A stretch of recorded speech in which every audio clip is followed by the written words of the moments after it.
About 2 years ago, I became friends with Brenda. Brenda is larger than life.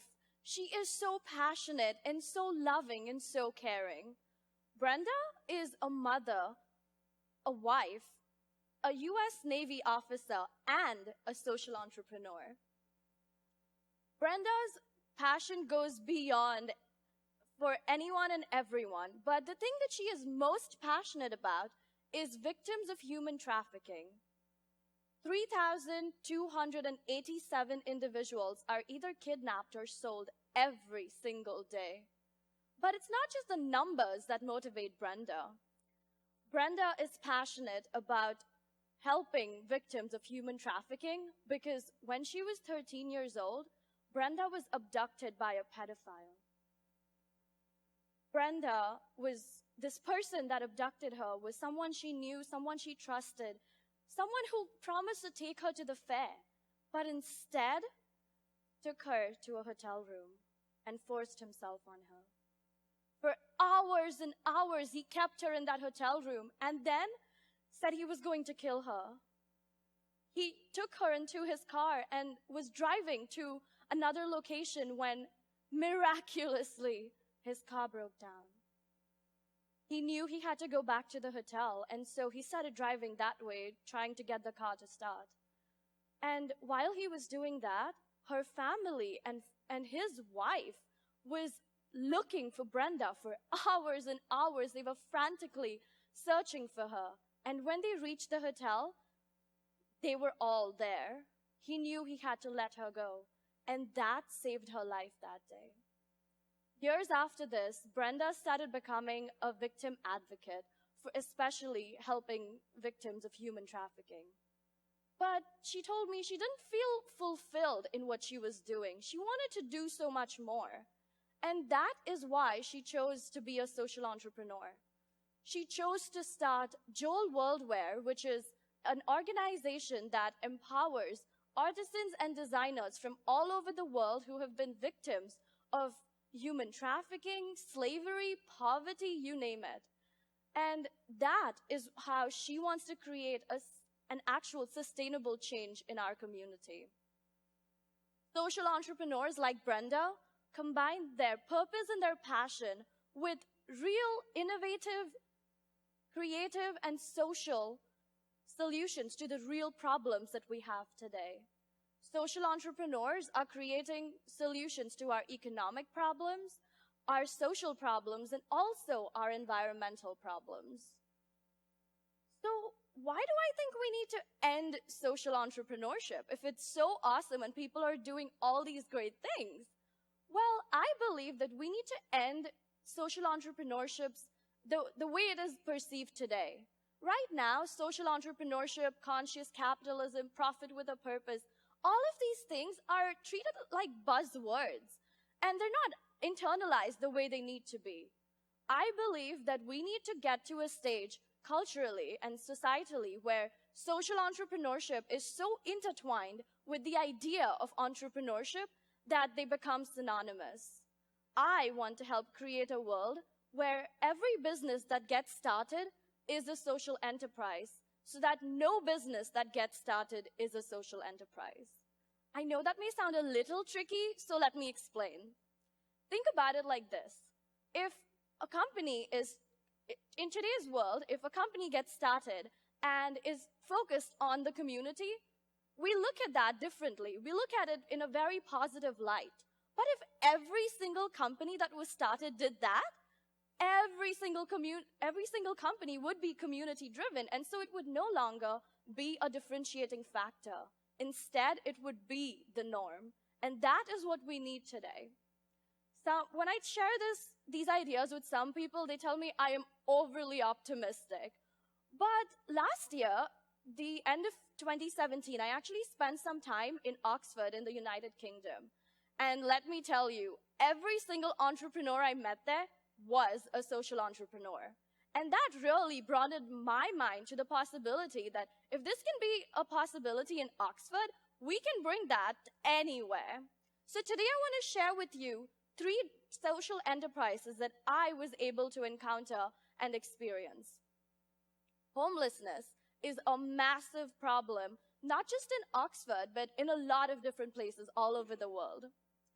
There are so many different solutions to this problem, but one of my personal favorites is called Greater Change. Alex, a former University of Oxford student, started Greater Change, which is a social enterprise platform that enables people to give cashless donations that go directly to a homeless person. Every homeless individual on his platform is extensively vetted and has created a detailed plan that you can look at while working with a social worker. And so Alex is targeting a very big issue that we see today, which is transparency, which is actually a very motivating factor for a lot of different social entrepreneurs. Another amazing social enterprise is called Fungry Kitchens. Fungry Kitchens was started by Kyle, who just got his PhD from the University of Oxford, and his research actually focused on obesity. In fact, Kyle told me that 2/3 of the adult population in the United States, United Kingdom, and also Australia was either overweight or obese. And he looked at that as a massive problem that he wanted to address.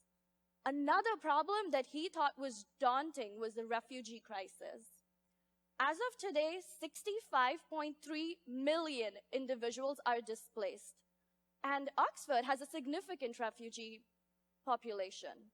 So he decided he was going to start Fungry Kitchen, which is a social enterprise and a catering service that employs women refugees that are new to the Oxford community. And the food that they make is healthy, it's nutritious, it's delicious, and all his customers are extremely happy.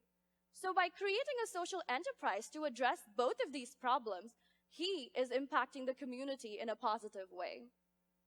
The third example I want to share with you today was started by a group of individuals who are just as passionate about beer as they are about social impact. And so, just like anyone else would do, they started a brewery. They, in fact, employ people from the prison system in the United Kingdom. Things are a little different there. So in the United Kingdom, if you're incarcerated for a non-violent crime, you can actually get a day pass that allows you to go out and work. The problem is, no employer wants to hire someone who is a current prisoner. And even after they have served their time and they're out of prison, nobody wants to hire them. And one of the reasons that they cite is because this person doesn't have enough work experience. So TAP's social movement employs people from these prison systems and gives them a job, so gives them a purpose, gives them a source of income, and after they are done serving their time, they actually help them with recommendations and with connections. I was able to meet Colin, who is actually part of the prison system and is also working with TAP Social Movement, and he expressed his immense gratitude for this organization and all the work that they have done for him. So social entrepreneurs are doing all these incredible things, and obviously, even though I am an advocate for social entrepreneurship, there's still a place for nonprofits, especially those that are extremely innovative and are trying to do awesome things today. A local example is Metropolitan Ministries in Tampa, who recently started a cookie dough place. I don't know if any of you've been there, but it's delicious. It's called Dough Nation, and all the profits from this place go back into Metropolitan Ministries. Another example of social enterprises partnering with nonprofits is Fairful Foods, which is based in the United Kingdom, but they are also based with food. The food that they serve to their customers in the United Kingdom is from specific different cultures, including India, and all the profits that they make are then invested into their nonprofit partners back in India. Social entrepreneurs are doing so many awesome things for our community today, and yet there are people that are going into this only because it's the new cool thing. And I believe that this is what we need to change. So I'm not currently an entrepreneur, but I am part of the social entrepreneurship movement. And I want to share with you today 3 different ways that I was able to become a part of this movement and how you can become a part of it as well.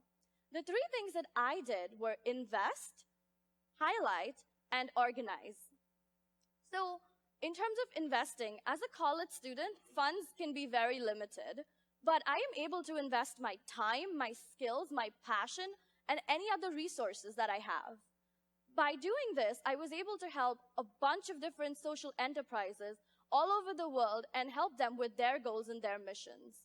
So if you do have the financial capacity, you should most certainly help them out financially. But if you connect with the cause, you can also give them your time and your resources. The second way was to organize and to educate. I am very big on creating awesome events that can educate people through about my messages, like my passion for social entrepreneurship. And so when I was in Oxford, I actually organized the Halt Prize competition, which is a student competition focused on social entrepreneurship. And here locally in Tampa, I am the co-track captain for the social enterprise track for Tampa Bay Startup Week. I believe that social entrepreneurship is a message that we need to convey to anyone and everyone. So just 2 days ago, I was talking to third graders about the importance of social entrepreneurship and social impact. Finally, in terms of highlighting and giving credit where it's due, I created a Facebook Live show where I interview social entrepreneurs and talk about the awesome impact that they're having in their community.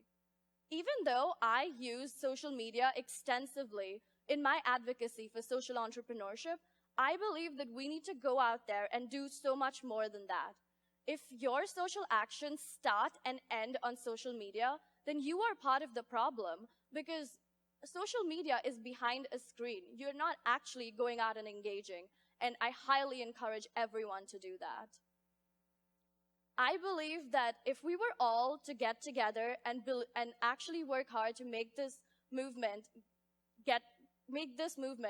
everything that we need it to be today, then we could create a world where social entrepreneurship isn't just a buzzword, but in fact, it will be a global norm. Thank you.